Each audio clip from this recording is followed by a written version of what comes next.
জাকের ভাই ও বোনেরা, আসসালামু আলাইকুম। চন্দ্রপাড়া পাক দরবার শরীফ ইউটিউব চ্যানেলে আপনাদের সবাইকে জানাই আন্তরিক স্বাগতম। উপস্থিত সম্মানিত বুজুর্গ ওলামায়ে কেরাম,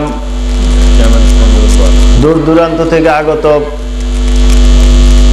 ধর্মপ্রাণ আশেক পাগল আমার আশেক ও জাকের ভাইরা, এলাকাবাসী ধর্মপ্রাণ মুরব্বিয়ান মুসলমান ভাইরা, যুবক ভাইরা, পর্দার আড়ালের মা ও বোনেরা, আমার আশেক ও জাকের বোনেরা, সকলের খেদমতি আমার সালাম। আসসালামু আলাইকুম ওয়া রাহমাতুল্লাহি ওয়া বারাকাতুহু। আল্লাহ পাকের দরবারে অসংখ্য শুকরিয়া যে আমরা আজকে এই পবিত্র ওয়াজ মাহফিল, দ্বীনি জলসা, বেহেশতের বাগান, আল্লাহর অলির রুহানি ফায়েজের মজলিসে আসতে পেরেছি, বসতে পেরেছি, এজন্য সকলেই শুকরিয়া আদায় করে বলি আলহামদুলিল্লাহ।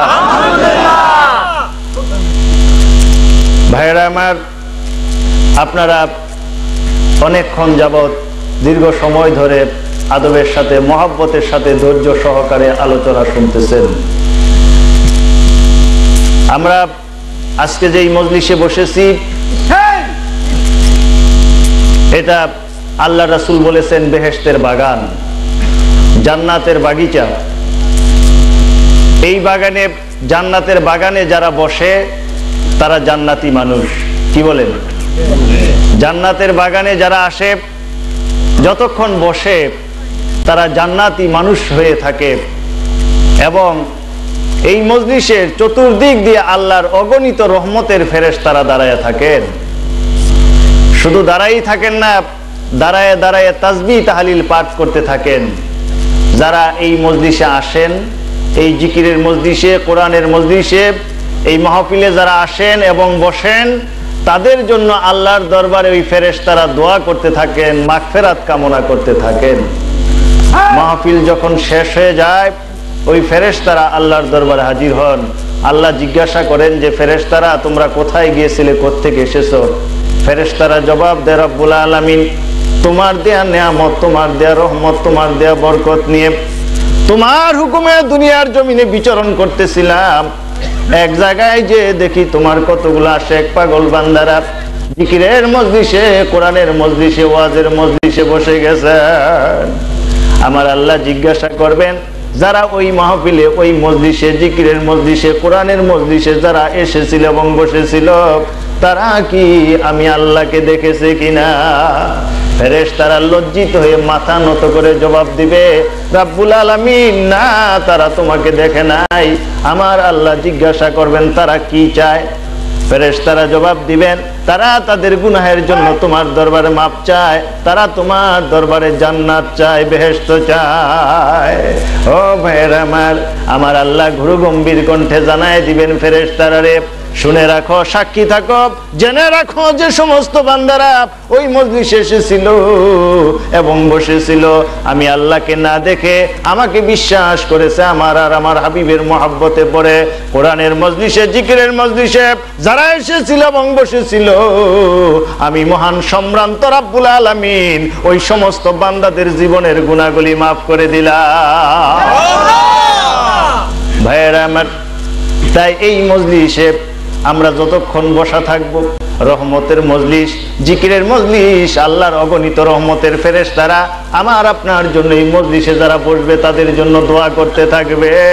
ও ভাইরা আমার, তাই যারা এখনো আশেপাশে এদিক সেদিক ঘোরাফেরা করতেছেন, অযথা গল্প গুজব করতেছেন, আড্ডা মারতেছেন, আমি আপনাদের খেদমতে বলবো, অযথা গল্প গুজবে মেতে না থেকে এই রহমতের মজলিসে, এই পবিত্র মাহফিলে, এই জান্নাতের বাগানে, জিকিরের মজলিসে এসে বসেন, তাহলে আমার আপনার আশা, আমার আপনার পরিশ্রম, আমার আপনার কষ্ট, আমার আপনার এই শ্রম বিফলে যাবে না।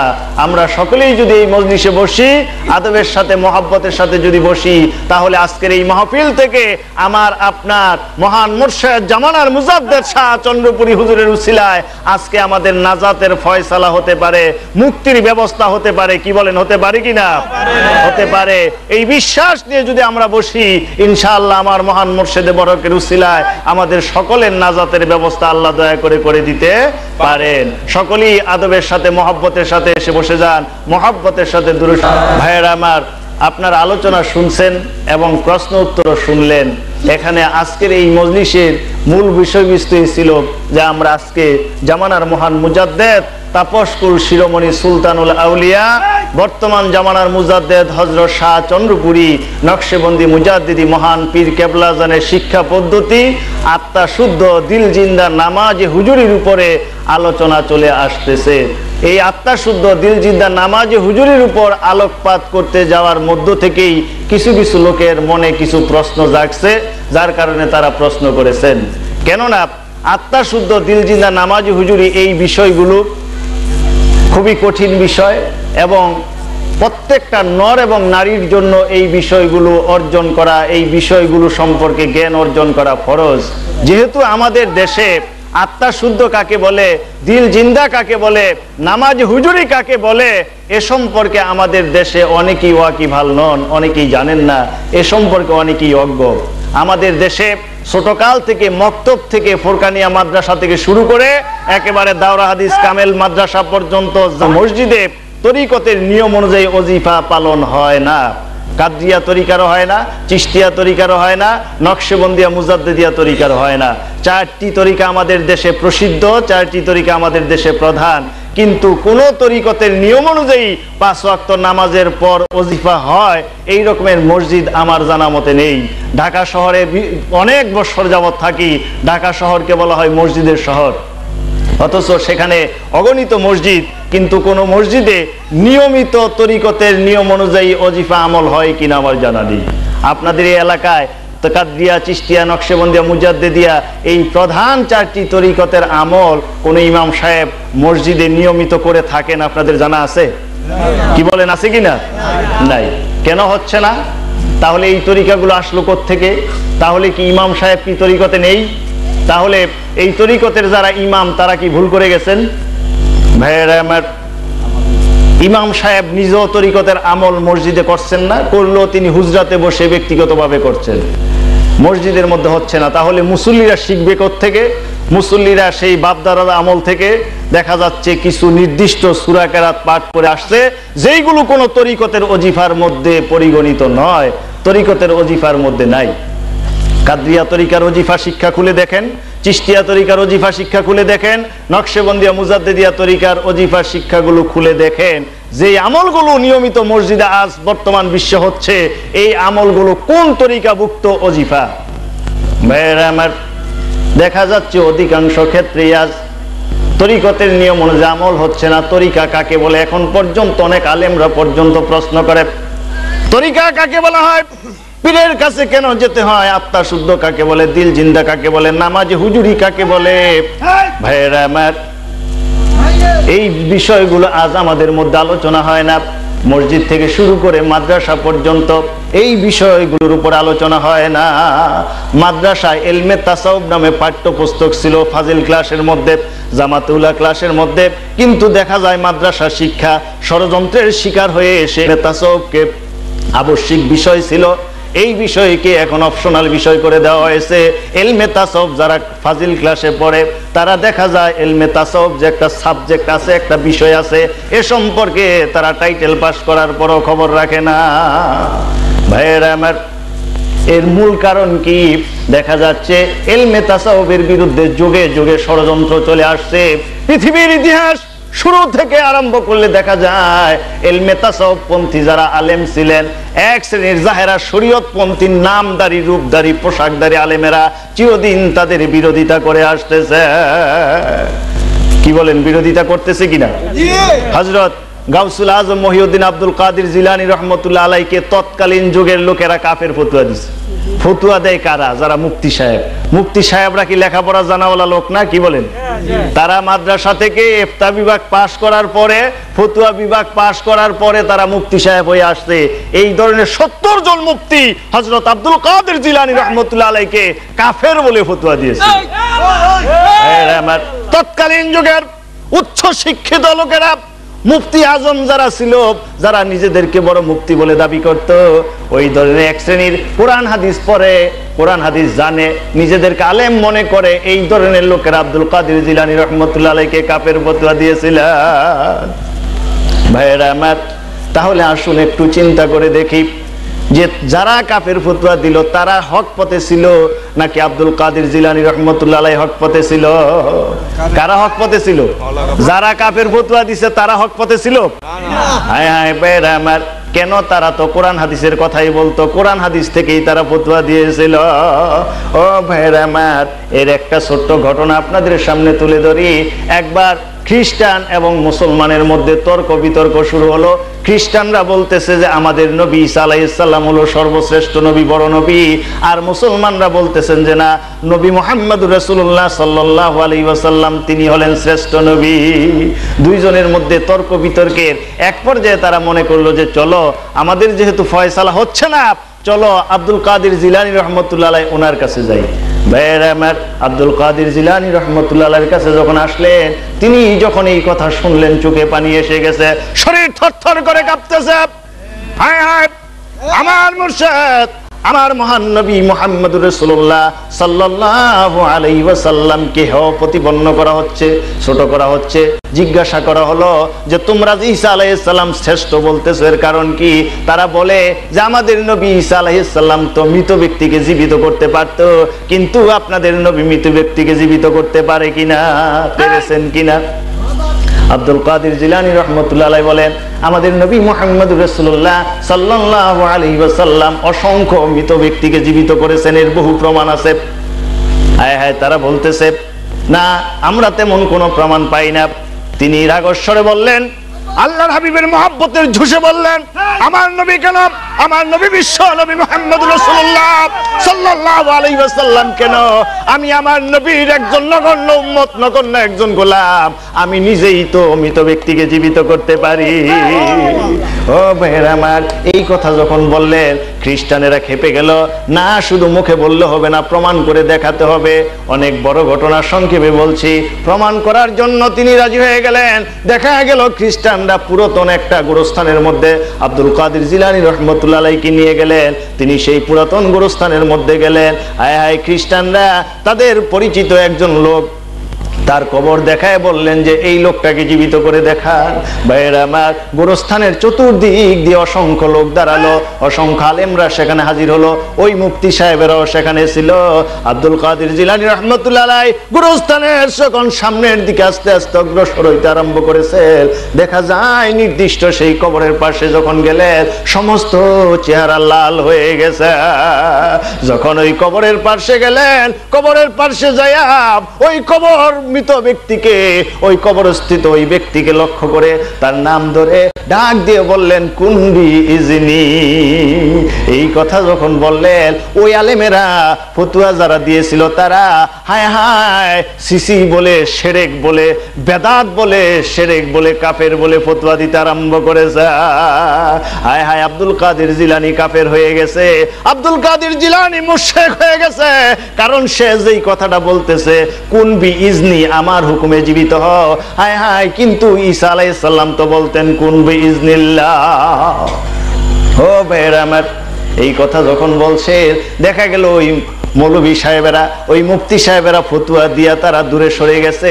কিছু লোক খ্রিস্টানদের মধ্য থেকে তারা দৌড়াইয়া আব্দুল কাদের জিলানী রহমতুল্লাহ আলাইহির কাছে দৌড়ে আসছে। হায় হায়, দেখা যায় যেই লোকটাকে কবরবাসীকে বলা হলো কুনবি ইজনিল্লাহ, কুনবি ইজনি, যখন বলা হলো সাথে সাথে ওই কবরস্থিত ব্যক্তি সেখানে জীবিত হয়ে দাঁড়ায় গেছে। দাঁড়ানোর সাথে সাথে ওই খ্রিস্টান লোকেরা তার সাথে কথাবার্তা বললো, তার নাম জিজ্ঞাসা করলো, তার পূর্বপুরুষদের নাম জিজ্ঞাসা করলো। তারপর আবার ওই লোকটা কবরস্থিত হয়ে গেল। দেখা গেল এই দৃশ্য দেখে অনেক খ্রিস্টানেরা মুসলমান হয়ে গেছে। আর ওই আলেমদের মধ্য থেকে অধিকাংশ আলেমেরা ফতোয়া জারি শুরু করে দিয়েছে। ভাইয়েরা আমার, যখন তিনি ওনার হুজরার মধ্যে যখন আসলেন, মুরিদ সন্তানেরা জিজ্ঞাসা করতেছে, হুজুর গো আপনি কেন সেই জায়গায় যে কুন বি ইজনি বললেন, আমার হুকুমে জীবিত এই কথা কেন বললেন? আপনি এই কথা বলার কারণে তো আলেমরা বলতেছে আপনি শিরক করেছেন, আপনি মুশরিক হয়ে গেছেন। আব্দুল কাদের জিলানী রাহমাতুল্লাহ আলাইহি মুস্কি হেসে দিয়ে বললেন, না রে না, আমি শিরক করি নাই, কুন বি ইজনি আমার হুকুমে জীবিত এই কথা তো আমি নিজে বলি নাই, এই কথা আমার আল্লাহ স্বয়ং আমার মাধ্যমে বলেছে। ও বেরামার, আল্লাহর ওলিগণ অনেক সময় অনেক কথা নিজে থেকে বলে না, আমার আল্লাহ আল্লাহর ওলিদের মাধ্যমে বলে থাকেন। এর প্রমাণ সহিহ বুখারী শরীফের মধ্যে আমার রাসূলের জবানিতে আমার আল্লাহ হাদিসে কুদসিতে জানায় দিয়েছেন, মা ইয়াজালু আবদি ইয়াতাকাররাবু ইলাইয়া বিন-নাওয়াফিল হাত্তা আহবাবতু ফাকুনতু সামিউল্লাযী ইয়াসমাউ বিহিল আখির। আমার রাসূলের জবানিতে আমার আল্লাহ বলেন, আমার প্রিয় বান্দা যারা, আমার প্রিয় ওলি যারা, তারা নফল ইবাদতের মাধ্যমে, মুরাকাবার মাধ্যমে, নফল ইবাদতের মাধ্যমে আমি আল্লাহর এত নিকটবর্তী হয়ে যায়, আমি আল্লাহ তাদেরকে মহব্বত করতে থাকি, ভালোবাসতে থাকি, ভালোবাসতে বাসতে আমি আল্লাহ তাদের কান হয়ে যায়, যেই কান দ্বারা শোনে, আমি আল্লাহ তাদের চোখ হয়ে যায়, যেই চোখ দ্বারা দেখে, আমি আল্লাহ তাদের জবান হয়ে যায়, যেই জবান দ্বারা কথা বলে, আমি আল্লাহ তাদের হাত হয়ে যায়, যেই হাত দ্বারা ধরে, আমি আল্লাহ তাদের পা হয়ে যায়, যেই পা দ্বারা চলে। ওই বান্দার সাথে আমার সাথে এমন মিলন হয়ে যায়, এমন মহব্বতের সম্পর্ক গড়ে ওঠে, ওই বান্দা যা বলে আমি আল্লাহ তাই বলে থাকি। ওই বান্দা আমার কাছে যা চায় আমি আল্লাহর সাথে সাথে তা দান করে থাকি।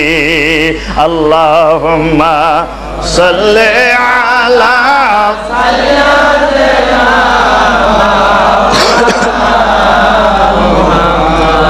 ওয়া আলা আলি সাইয়্যিদিনা মাওলানা মুহাম্মদ। আল্লাহুম্মা সাল্লি আলা সাইয়্যিদিনা মাওলানা মুহাম্মদ ওয়া আলা আলি সাইয়্যিদিনা মাওলানা মুহাম্মদ। আমার একজন আল্লাহর ওলির সাথে আল্লাহর সাথে কি রকম সম্পর্ক হলে তিনি আল্লাহর ওলি হয়ে থাকেন?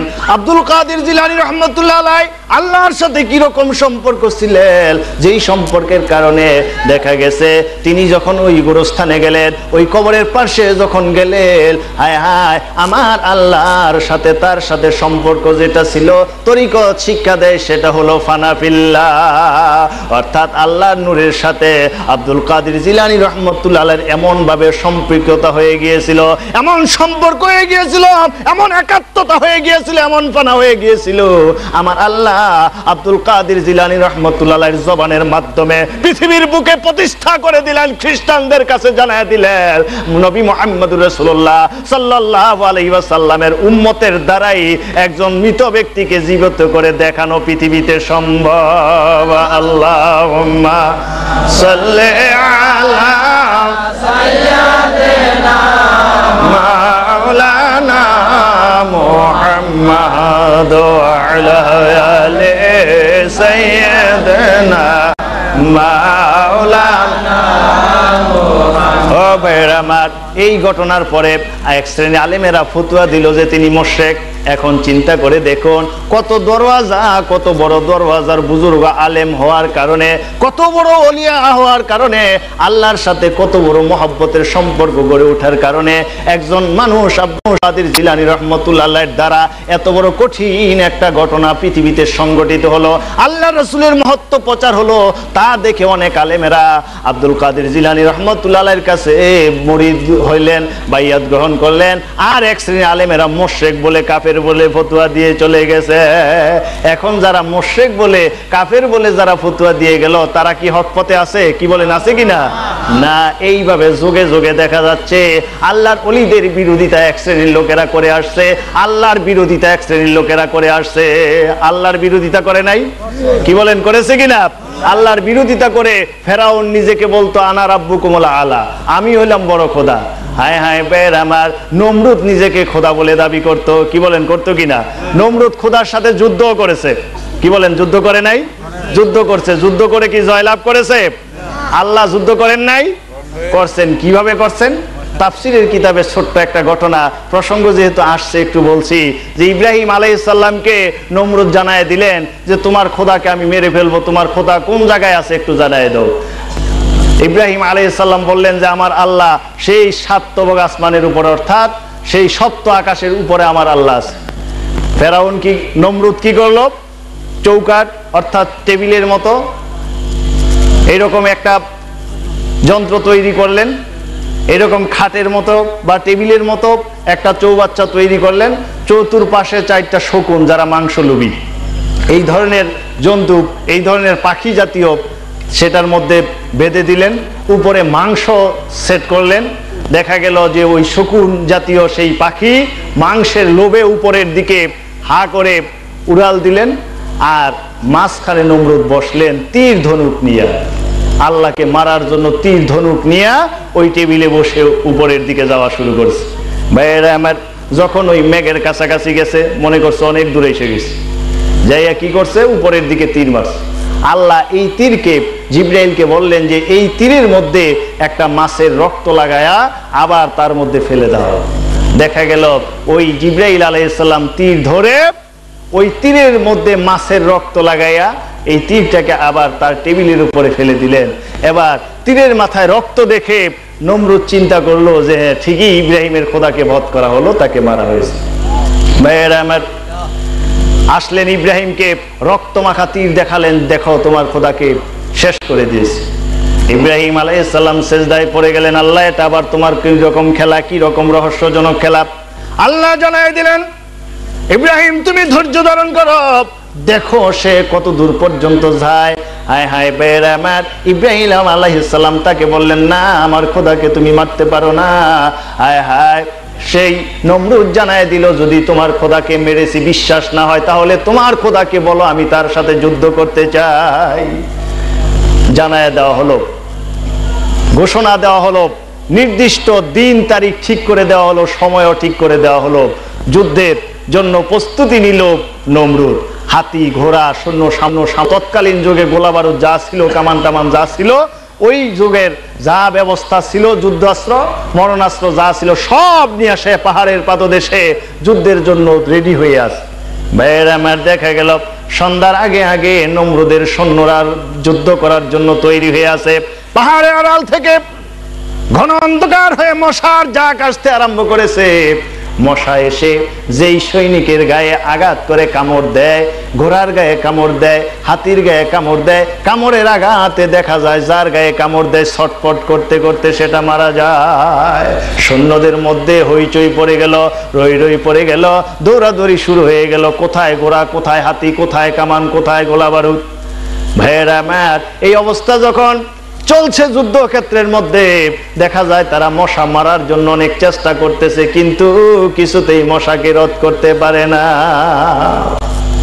মশাদের দলের মধ্যে একটা ন্যাংরা মশা, পা ভাঙ্গা, সে পিছনে পড়ে গেছে। ওই মশাটা আসতে দেরি হয়ে গেছে, এসে দেখে যে সবাই যার যার ভাগে সৈন্য সামন্ত হাতি ঘোড়া যা ছিল তার মধ্যে কামড়াকামড়ি শুরু করে দিছে।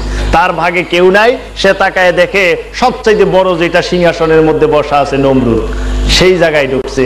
যাইয়া নমরুদের কোন জায়গায় বসে কামড় দিবে ন্যাংরা, নিরাপদ স্থান খুঁজে বের করলো, তার নাকের ভিতর দিয়ে একবারে মগজের মধ্যে ঢুকছে। ঢুকে এবার মগজের মধ্যে যখন কামড় দেয়, এবার নমরুদ ব্যতিব্যস্ত হয়ে যায়, মাথার মধ্যে থাবর দেয়। থাবর দিলে মশাটা একটু চুপ করে থাকে। ভাইয়ের আমার, দেখা গেল ওই মশার কামড়ের সৈন্য সামন্ত সব ভেনিশ হয়ে গেছে। নমরুদ এবার বেকার হয়ে গেছে। মশার কামড়ে মাথার মগজের মধ্যে মশায় কামড়ায়, আঘাত যন্ত্রণা সহ্য করতে পারে না, মাথার মধ্যে থাবর দেয়। থাবর দিলে মশা চুপ করে থাকে। এবার একজন লোক নিয়োগ করে দেয়া হলো, সে কতক্ষণ পর পর মাথার মধ্যে আঘাত করে থাবর দেয়। দেখা যায় থাবর দিলেই মশাটা চুপ করে থাকে, আবার একটু পর তাকে কামড়াইতে থাকে। এইভাবে দেখা যায় ওই লোকটা হাতে যখন থাবর দেয়, এবার মশা আর কামড় থামায় না, এবার লাঠি বানায় নিয়েছে গজারি গাছের ডাল। এবার লাঠি দিয়ে আস্তে করে আঘাত করে, দেখা যায় মশা চুপ করে থাকে। আবার নমরুদ বলে, আরো জোরে আঘাত কর। মশা তো থামে না, কামড় দিতেই থাকে। জোরে আঘাত কর। জোরে আঘাত করলে ওই নমরুদ খেপে যায়, এত জোরে দাও কেন, আস্তে দাও। আবার যখন আস্তে দেয়, বলে মশায় তো কামড় থামায় না, একটু জোরে দাও। ভাইয়ের আমার দেখা যাচ্ছে এইভাবে আস্তে দাও জোরে দাও, জোরে দাও আস্তে দাও, এইরকম করতে করতে ঐতিহাসিকগণ বলেন যে এক পর্যায়ে ওই লোকটা রাগান্বিত হইয়া এমন জোরে মাথার মধ্যে আঘাত করেছে, আঘাত করা সে আর নমরুদ সেখানে পড়ে মৃত্যুবরণ করেছে। আল্লাহর সাথে দুশ্মনী করে আল্লাহর সাথে যুদ্ধ করার পরিণাম কি?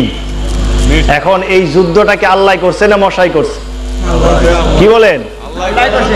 আমাদের দেশে এক শ্রেণী এই রকমের ল্যাংরা মার্কা কিছু আলেম আছে, তারা বলে যে আল্লাহরে তো দেখি না, আল্লাহরে দেখা যায় না, অথচ আমাদের মাযহাবের ইমাম আবু হানিফা রাহমাতুল্লাহ আলাইহি বলেছেন আমি 99 বার স্বপ্ন যোগে আল্লাহকে দেখেছি। আর আমাদের দেশে এক শ্রেণীর লোকেরা তারা এটা নিয়ে মারামারি বাড়াবাড়ি করতেছে যে আল্লাহকে দেখা যায় না, আল্লাহ যুদ্ধ করে, আল্লাহর সাথে যুদ্ধ হয়, আল্লাহ বলতেছেন যে আমি তার সাথে যুদ্ধ ঘোষণা করি। তাহলে আল্লাহ যুদ্ধ কিভাবে করে? ও ভাইয়েরা আমার, আল্লাহর সৈন্য সামন্ত দিয়েই যুদ্ধ করে। সেনাবাহিনীর প্রধান যিনি, তিনি কি আগে সবার আগে লাঠি নিয়ে যুদ্ধের ময়দানে যায়? কি বলেন, যায় নাকি? আগে গ্রামে গঞ্জে মারামারি হইতো লাঠি নিয়ে। যারা সর্দার ছিল, লিডার ছিল, তারা কি আগে লাঠি নিয়ে যাইতো না? তারা পিছনে থেকে লিডিং দিত। ভাইয়েরা আমার, তাই বলতেছিলাম যে আল্লাহর সাথে যারা দুশ্মনী করেছে তারা এইভাবে জুতা পিটা খেয়ে লাঠির আঘাতে আঘাতে দেখা যাচ্ছে একটা ন্যাংরা মশার কামড়ে সে দুনিয়া থেকে বেনিশ হয়ে গেছে। হায় হায় ভাইয়েরা আমার, তাই আমার আল্লাহ হাদিসে কুদসিতে বলেছেন মান আদালি ওয়ালিয়ান ফাকাদ আযামতুহু বিল হার, যারা আমার ওলিদের সাথে দুশ্মনী করো আমি তোমাদেরকে হুকুম দিতেছি তোমরা আমার সাথে তৈরি হয়ে যাও। ও ভাইয়েরা আমার, বলতেছিলাম যুগে যুগে আল্লাহর ওলিদের সাথে এইভাবে দুশ্মনী করেছে, আল্লাহর নবীদের সাথে দুশ্মনী করা হয়েছে, আল্লাহর সাথে দুশ্মনী করা হয়েছে, নবী মুহাম্মদুর রাসূলুল্লাহ সাল্লাল্লাহু আলাইহি ওয়াসাল্লামের সাথে দুশ্মনী করেছে, আল্লাহর রাসূলের সাথেও দুশ্মনী করেছে। কি বলেন, করে নাই? অথচ আল্লাহর রাসূলকে যদি আল্লাহ তৈরি না করতেন তাহলে কোনো কিছু তৈরি হতো না। সেই নবী মুহাম্মদুর রাসূলুল্লাহ সাল্লাল্লাহু আলাইহি ওয়াসাল্লামের বিরোধিতা করেছে। যেই লোকটা বিরোধিতা করেছে, লিডার ছিল, কমান্ডার ছিল, সে ছিল আল্লাহর রাসূলের চাচা। কি বলেন, চাচা না? আবু জাহেল, যার নাম হাদিসে এবং যার নাম ইতিহাসে চিরদিন মানুষ স্মরণ করবে, আবু জাহেল। আবু জাহেল আল্লাহর রাসূলের বিরোধিতা করেছে, তাকে বেইজ্জতি করে দুনিয়ার জমিন থেকে বিদায় করে দেওয়া হয়েছে। কি রকম বেইজ্জতি করা হয়েছিল আপনারা জানেন, যে যখন বদরের যুদ্ধে আবু জাহেলকে যখন যুদ্ধের ময়দানে গেছে ছোট দুটি বাচ্চা, তারা হযরত আব্দুল্লাহ ইবনে মাসউদ রাদিয়াল্লাহু তাআলাকে বলতেছেন যে আল্লাহ রাসূলের যিনি সবচেয়ে বড় দুশমন তার নাম কি? বলে আবু জাহেল। বলে সেই লোকটা কোথায়? বলে তোমরা ছোট বাচ্চা মানুষ, এত বড় লোকের, এত বড় যোদ্ধা, এত বড় বীর, তার নাম শুনে কি করবে? বলে যে আমাদেরকে একটু দেখায় দিয়ে। ভাইয়েরা আমার, ঠিক আছে তোমাদেরকে দেখায় দিবে। এক পর্যায়ে দেখা গেল বদরের যুদ্ধের মধ্যে আবু জাহেল বীর বিক্রমে তরবারি উঁচু করে যখন যুদ্ধের ময়দানে হাজির হয়ে গেছে, আব্দুল্লাহ ইবনে মাসউদ রাদিয়াল্লাহু তাআলা জানায় দেখায় দিলেন, ওই আবু জাহেল আসতেছে। ওই ছোট বাচ্চা দুটি এক পাশে দাঁড়ায় রইলেন। যখনই আবু জাহেল তার সামনে দিয়ে যাচ্ছিল, দেখা যায় দুই ভাই মিলে ওই আবু জাহেলের ঘোড়ার পায়ের মধ্যে আঘাত করেছে। আঘাত করার সাথে সাথে আবু জাহেল পড়ে গেছে। ওই বাচ্চা দুটি সাথে সাথে তরবারি দিয়ে তাকে কোপাইতে আরম্ভ করেছে। কোপাইতে কোপাইতে আহত করে ফেলে আবু জাহেল ডাক দিয়ে বলে, মক্কা মদিনার এমন কোন বীর কি নাই, মুসলমানদের মধ্যে এমন কোন বীর সেনানী কি নাই, আমাকে কতল করো, আমাকে হত্যা করো। আজকে আমি আবু জাহেল বেইজ্জতি হয়ে যায়, ছোট নাবালক দুটি ছেলের হাতে আমি বেইজ্জতি হয়ে দুনিয়া থেকে বিদায় হয়ে যাব। এই আরব জাহানের কোন বীর মুসলমানকে আমাকে হত্যা করতে পারো না। আফসোস করে ডাকতেছে যে আজকে আমি আবু জাহেল নেতা হইয়া, লিডার হইয়া, ছোট দুইটা বাচ্চার হাতে বেইজ্জতি হয়ে আজকে মারা যাব। তার চাইতে মুসলমানদের মধ্যে কোন বীর সেনানী আছো কিনা যারা আমাকে কতল করতে পারো? ভাইয়েরা আমার, ও ভাইয়েরা আমার, একটু চিন্তা করে দেখুন, আমার আল্লাহ, আল্লাহর সাথে যারা দুশ্মনী করেছে, আল্লাহর নবীদের সাথে যারা দুশ্মনী করেছে, তাদেরকে আমার আল্লাহ কেমন করে বেইজ্জতি করে দুনিয়ার জমিন থেকে ধূলিসাৎ করে দিয়েছেন, দুনিয়া থেকে বেনিশ করে দিয়েছেন। আল্লাহুম্মা সাল্লি আলা মুহাম্মাদ, আল্লাহুম্মা সাল্লি আলা মাওলানা মুহাম্মদ ওয়া আলা আলি সাইয়্যিদিনা মাওলানা মুহাম্মদ। ও ভাইরা আমার, তাই বলতেছিলাম আল্লাহর ওলিদের সাথে যুগে যুগে হক্কানি আলেমদের সাথে বিরোধিতা করে আসছে এক শ্রেণীর আলেমেরা। এই জন্য হাদিস শরীফে আছে যে সর্বপ্রথম আলেমরাই যাবে জান্নাতে। সর্বপ্রথম জান্নাতে যাবে কারা? আলেম ব্যক্তি। আবার সর্বপ্রথম জাহান্নামেও যাবে আলেম ব্যক্তি। হায় হায় বের আমার রাসূল সাল্লাল্লাহু আলাইহি ওয়াসাল্লাম হাদিস শরীফে আরো ঘোষণা করেছেন যে এক শ্রেণীর আলেম তারা কোরআন হাদিস পড়া সত্ত্বেও তারা জাহান্নামী হয়ে যাবে। এক শ্রেণীর লোক কোরআনে হাফেজ হওয়ার পরও তারা জাহান্নামী হয়ে যাবে। কোরআন হাদিস পড়ছে, আমল করছে, টুপি দাড়ি পাঞ্জাবি পাগড়ি, একটু আগে পাগড়ির কথা আর সুন্নতের কথা বলা হয়েছে, যে আলেমরা জাহান্নামে যাবে আল্লাহ রাসূল বলেছেন যে কোরআন হাদিস পড়ার পরে, কোরআন মুখস্থ করার পরে, শহীদ হওয়ার পরে তারা হজ করার পরও জাহান্নামে যাবে। তাদের কি টুপি দাড়ি পাঞ্জাবি পাগড়ি নাই? তাহলে তাদের ক্ষেত্রে বলা হয়েছে ওই শ্রেণীর ক্ষেত্রে, তাদের ক্ষেত্রে এইগুলোর কোনো মূল্য হবে না, কারণ তাদের নিয়ত পরিশুদ্ধ নয়। এজন্য আমার মুর্শিদ জামাত শাহ চন্দ্রপুরী হুজুর বলেন, আত্মা শুদ্ধ না হলে নিয়ত শুদ্ধ হয় না, আর নিয়ত শুদ্ধ না হলে কোনো ইবাদত আল্লাহর দরবার গ্রহণযোগ্য হয় না। তাহলে আত্মা শুদ্ধ করতে হবে, নচেত নিয়ত শুদ্ধ হবে না, আর নিয়ত শুদ্ধ না হলে কোনো ইবাদত আল্লাহর দরবারে গ্রহণযোগ্য হবে না। ও ভাইয়ের আমার, তাই বলতেছিলাম আমাদের দেশে আত্মা শুদ্ধ দিল জিন্দা নামাজ হুজুরির কথা অনেক আলেমেরা বুঝে না, অনেক আলেমেরা এটাকে মানতে চায় না, বিশ্বাস করে না।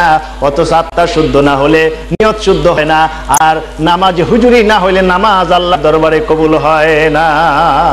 এজন্য আমার মুর্শিদ বলছেন আর শুদ্ধ দিল জিন্দা নামাজ হুজুরি প্রত্যেকটা মুসলমান নর এবং নারী, পুরুষ এবং মহিলা সকলের জন্য আদর্শ ফরজ। ভাইরা আমার, আত্মা শুদ্ধ কাকে বলে, দিল জিন্দা কাকে বলে, নামাজ হুজুরি কাকে বলে, এই মাঠে বহুবার আলোচনা হয়েছে। শুধু বলতেছিলাম যে আল্লাহর ওলিদের কাছে গেলে ইলমে তাসাউফের মাধ্যমে মানুষ আত্মা শুদ্ধের বিদ্যা অর্জন, আত্মা শুদ্ধের বিদ্যা অর্জন, দিল জিন্দার বিদ্যা অর্জন করতে পারে, নামাজে হুজুরির বিদ্যা অর্জন করতে পারে। আল্লাহর ওলিদের কাছে না যাইয়া অনেক কোরআন হাদিস পড়লো ওই বিদ্যা অর্জন করা যায় না। কি বলেন, যায়? আমাদের মাযহাবের যিনি ইমাম ছিলেন হযরত আবু হানিফা রাহমাতুল্লাহ আলাইহি, তিনি নুজাতুল ঈমান কিতাবের মধ্যে লিখেছেন লাউলা সানাতান হালাকান নোমান। আমি নোমান, অর্থাৎ আবু হানিফা রাহমাতুল্লাহ আলাইহির নাম ছিলেন নোমান বিন সাবেত। তিনি বলেছেন যে আমি নোমান হালাক হয়ে যেতাম, ধ্বংস হয়ে যেতাম, যদি আমার পীর, আমার মুর্শিদ, আমার পীর ইমাম বাকের রহমতুল্লাহ আলাইহির কাছ থেকে যদি 2 বছর ইলমে মারিফত, ইলমে তাসাউফ, ইলমে বাতিন যদি অর্জন না করতাম, তাহলে আমি নোমান ধ্বংস হয়ে যেতাম, বেঈমান হয়ে কবরে যেতাম। একটু চিন্তা করে দেখেন যে এত কোরআন হাদিস পড়ার পরও 2 বছর ইমাম বাকের রহমতুল্লাহ আলাইহির কাছ থেকে এমন কি শিখলেন যেই জিনিসটা না শিখলে তিনি বেঈমান হয়ে কবরে যেতেন। ও ভাইয়েরা আমার, হযরত জালালউদ্দিন রুমি রাহমাতুল্লাহ আলাইহি বলেছেন, খুদ বে খুদ মাওলানা রুম হারগিজ নাশদ, খুদ বে খুদ মাওলানা রুম হারগিজ নাশদ, তা গোলামে শামসি তিবরিজি নাশদ। জালালউদ্দিন রুমি তৎকালীন যুগের শ্রেষ্ঠ বুজুর্গ আলেম ছিলেন। এত কোরআন হাদিস তিনি জানতেন, শুধু জানতেন না, তিনি ছাত্র ছিলেন না, শিক্ষক ছিলেন। হাজার হাজার ছাত্রদেরকে তিনি হাদিস পড়াইতেন, তাফসীর পড়াইতেন। এত বড় আলেম হওয়ার পরও তিনি বলেছেন যে আমি শামসি তিবরিজি রাহমাতুল্লাহ আলাইহির কাছ থেকে শামসি তিবরিজির গোলামি যদি না করতাম, আমি জালালউদ্দিন রুমি মাওলানা হতে পারতাম না, ধ্বংস হয়ে যেতাম। তাহলে কি শিখলেন? কোরআন হাদিস পড়ার পরও তিনি এই কথা বলছেন যে আমি যদি শামসি তিবরিজি রাহমাতুল্লাহ আলাইহির গোলামি না করতাম, খেদমত না করতাম, তাহলে আমি মাওলানাই হতে পারতাম না।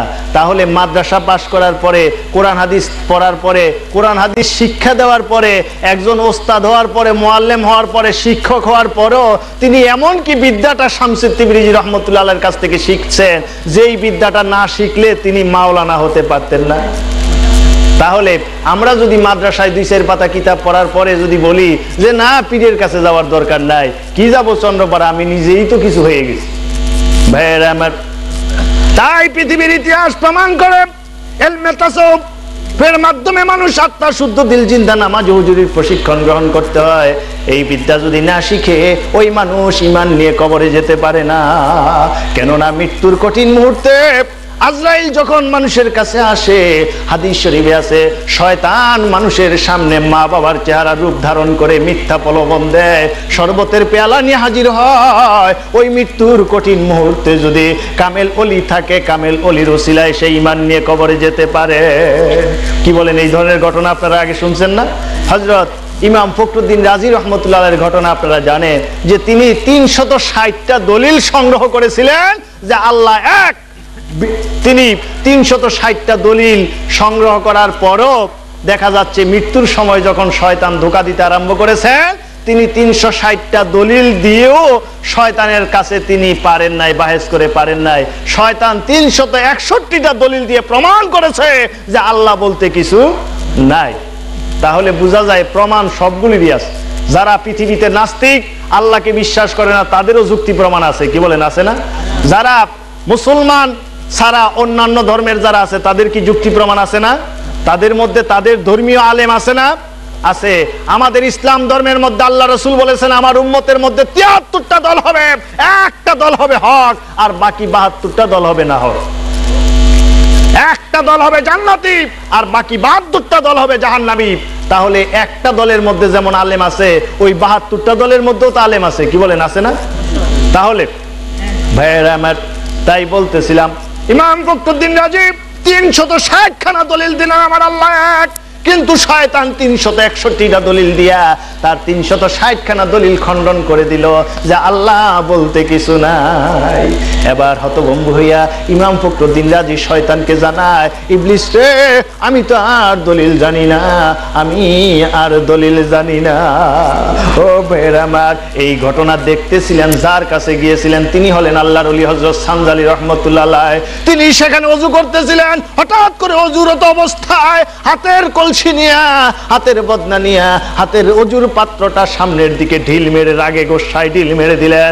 হ্যাঁ, সামনের দিকে ঢিল মেরে নিক্ষেপ করে ডাক দিলেন, কুলিয়া ফখরুদ্দিন রাজি আল্লাহু ওয়াহিদুল বিলা দলিল। হে ফখরুদ্দিন রাজি, তুমি শয়তানকে বলে দাও আমার আল্লাহ বিনা দলিলে এক। এই কথা যখন বলছেন, ইমাম ফখরুদ্দিন রাজি ইবলিসকে লক্ষ্য করে জ্বালায় দেয় আমার আল্লাহ বিনা দলিলে এক। এই কথা যখন জ্বালায় দিলেন, শয়তান ডাক দিয়ে বলে, ফখরুদ্দিন রাজি, আজকে যদি তোমার পিছনে একজন মহান ওলি না থাকতো, এত বড় বুজুর্গ আল্লাহর ওলি যদি না থাকতো, আমি দেখতাম দলিল দিয়ে কেমন করে তুমি ঈমান নিয়ে কবরে যাও।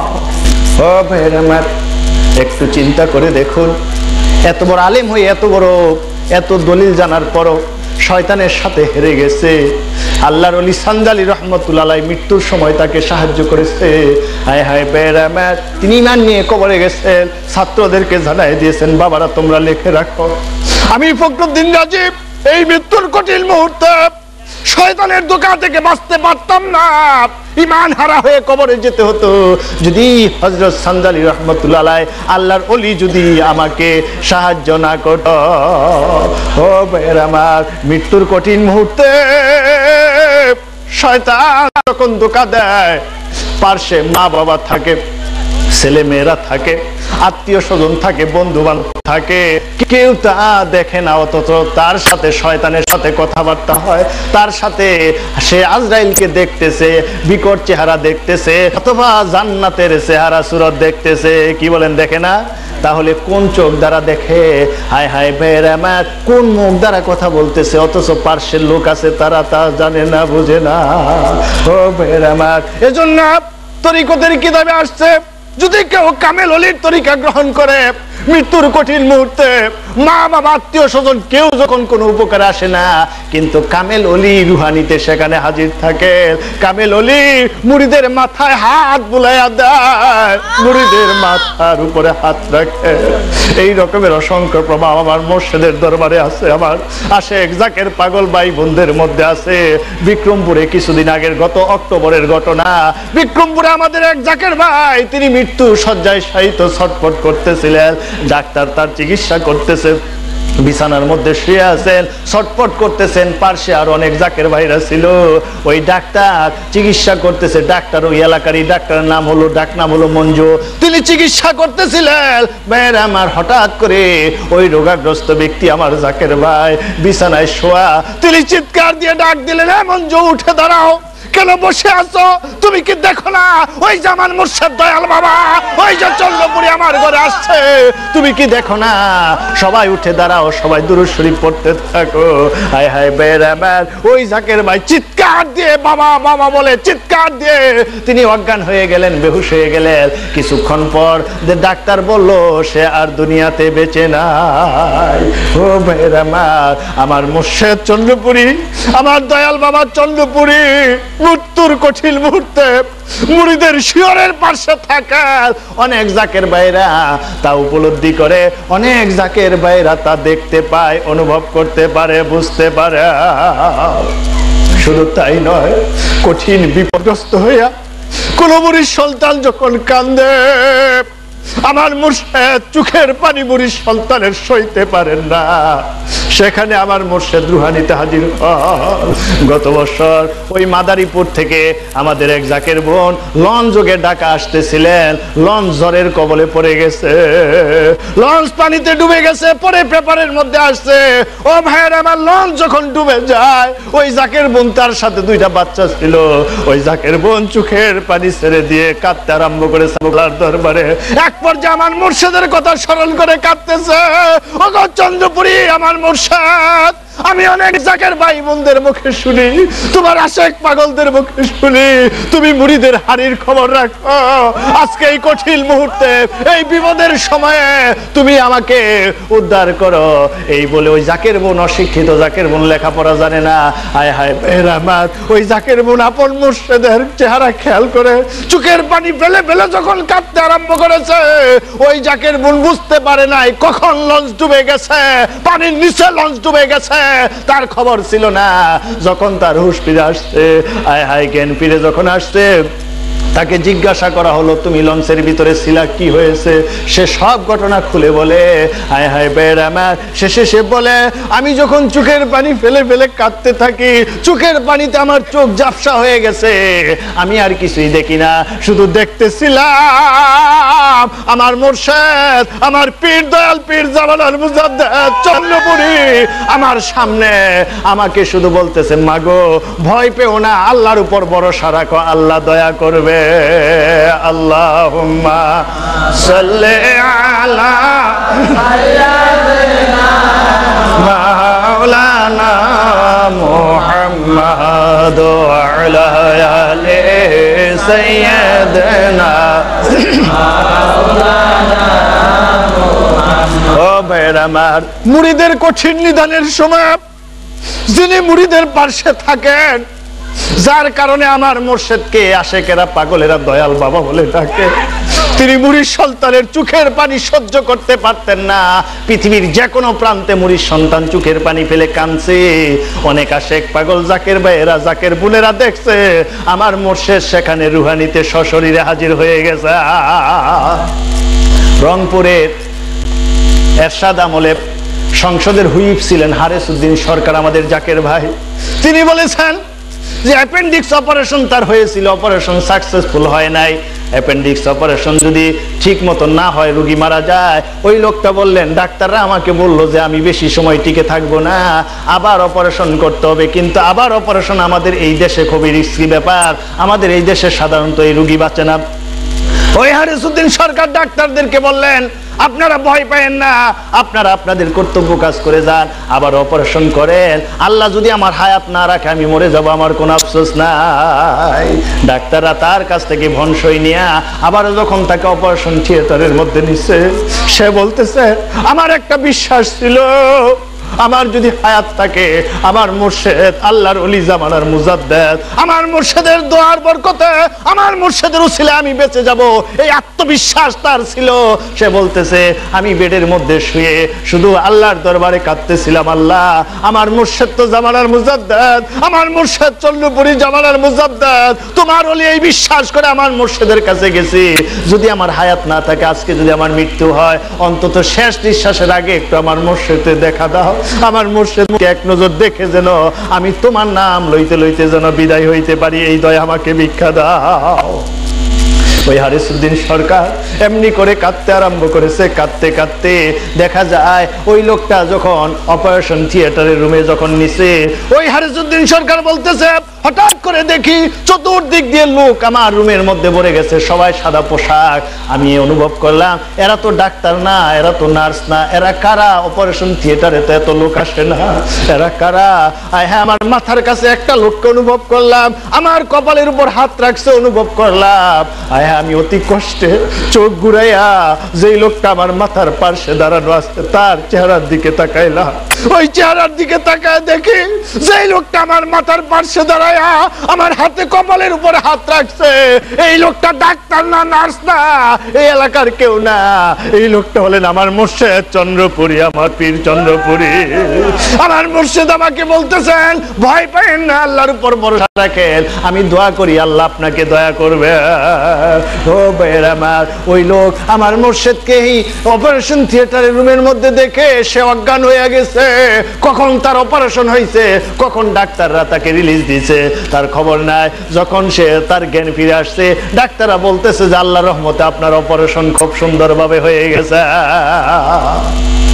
ও ভাইয়ের আমার, তাই বলতেছিলাম আল্লাহর ওলি আমার মুর্শেদ চন্দ্রপুরী, এমন গুণ, এমন ক্ষমতা, এমন শক্তি, আল্লাহ প্রদত্ত নিয়ামত নিয়ে আমার মুর্শেদ চন্দ্রপাড়ায় এসেছিলেন। আমার মুর্শেদের কোন আশেক পাগল মুরিদ সন্তানেরা মৃত্যুর কঠিন মুহূর্তে আমার মুর্শেদকে অনুভব করতেন, আমার মুর্শেদের উপস্থিতি টের পেতেন। কঠিন বিপদগ্রস্ত হয়ে আমার মুর্শিদের উপস্থিতি টের পেতেন, তখন তার কলবে আল্লাহর জিকির দিল জিন্দা, জবান বন্ধ, জবানের মধ্যে সুবহানা রাব্বিয়াল আলা, হায় হায় তার কলবে আল্লাহ আল্লাহ, মুখে হলো সুবহানা রাব্বিয়াল আলা। এইভাবে যখন সে সেজদা দেয়, দুনিয়ার কথা তার মনে থাকে না, স্ত্রী পুত্রের কথা মনে থাকে না, ব্যবসা বাণিজ্যের কথা মনে থাকে না। এই সেজদা আমার আল্লাহ কবুল করে না। আল্লাহর সাথে ওই বান্দার সাথে নামাজের মধ্যে মেরাজ সংগঠিত হয়। এজন্য আমার রাসূল বলেছেন, ইন্নাস সালাতা তানহা আনিল ফাহশাই ওয়াল মুনকার, নিশ্চয় নামাজ নামাজিকে পাপের পথ থেকে ফিরায়। আমার রাসূল ওই নামাজীদের ক্ষেত্রেই বলেছেন যে নামাজ হলো মুমিনদের জন্য মেরাজ, আস-সালাতু মেরাজুল মুমিনিন। মুমিন বান্দার জন্য নামাজ হলো মেরাজ, অর্থাৎ নামাজের মধ্যে মুমিন বান্দা আল্লাহর সাথে কথাবার্তা বলে, আল্লাহর সাথে বান্দার সাথে এই রকমের সম্পর্ক স্থাপন হয় নামাজের মাধ্যমে। ভাইয়েরা আমার, এইভাবে আমার মুর্শিদ বলেন, কেউ যখন এইভাবে তরিকা গ্রহণ করে 5 ওয়াক্ত নামাজ পড়তে থাকে, হায় হায় তরিকতের আমল করতে থাকে, তার সাথে আপন মুর্শিদের সাথে মহব্বতের সম্পর্ক তৈরি হয়। তার আত্মা এমন উত্তীর্ণ লাভ করে, তার আত্মা এত শক্তিধর হয়ে যায়, বিদ্যুতের গতির চাইতে তার আত্মার গতি বেড়ে যায়, বিদ্যুতের গতির চাইতে তার আত্মার পাওয়ার বেড়ে যায়। এই বাংলার জমিনে বসে মুহূর্তের মধ্যে মদিনার নবী, বিশ্ব নবী মুহাম্মদুর রাসূলুল্লাহ সাল্লাল্লাহু আলাইহি ওয়াসাল্লামের সাথে তার জিয়ারত নসিব হয়ে যায়। তাই আমার মুর্শিদ বলেন, ওই যুগে আমার রাসূলের সাহাবীরা আমার রাসূলকে যেই রকমের মহব্বত করতেন, ভালোবাসতেন, ওই লোকের আত্মার তাসির ছিল, শক্তিশালী ছিল। তারা জাহেরাতে যেমন শক্তিশালী ছিলেন, তাদের আত্মাও শক্তিশালী ছিলেন। ওই যুগের লোকের চাইতে এই যুগের লোকেরা যদি আমার রাসূলকে এইভাবে মহব্বতের সম্পর্ক করে তোলে, তাদের চাইতে বেশি বেকারার হয়ে যাবে এই যুগের মানুষ।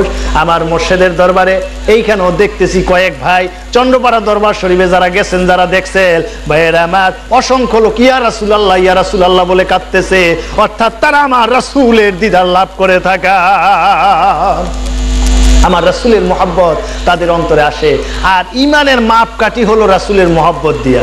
যার দিলের ভিতরে আমার রাসূলের মহব্বত যত বেশি থাকবে, তার ইমানের মর্যাদা, তার ইমান তত উন্নততর, তার ইমান তত মর্যাদাশীল, তার ইমান তত শক্তিশালী, তত মজবুত। আর যার ইমান যত মজবুত, সেই আল্লাহর তত বেশি নৈকট্য লাভ করে থাকেন।